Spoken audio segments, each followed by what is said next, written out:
We already know that trees and forests are really important for planetary health and climate change. What this new research presents us with is a new mechanism by which these trees are regulating climate, and that's through taking up methane. Methane comes from a whole range of sources.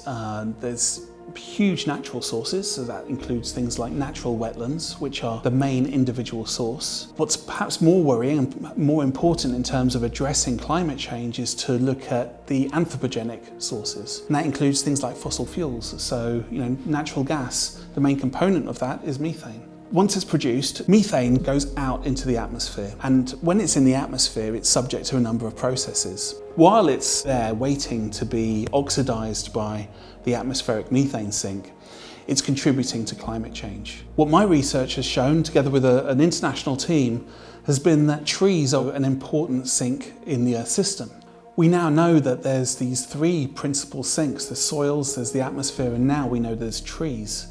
And trees are sort of a dynamic ecosystem. They're subject to all sorts of pressures for change. So we need to understand that, particularly how it feeds into these global frameworks. So for example, the Global Methane Pledge is brought about internationally. There's over 100 countries who have signed up to this to reduce anthropogenic emissions of methane by about 30% by 2030.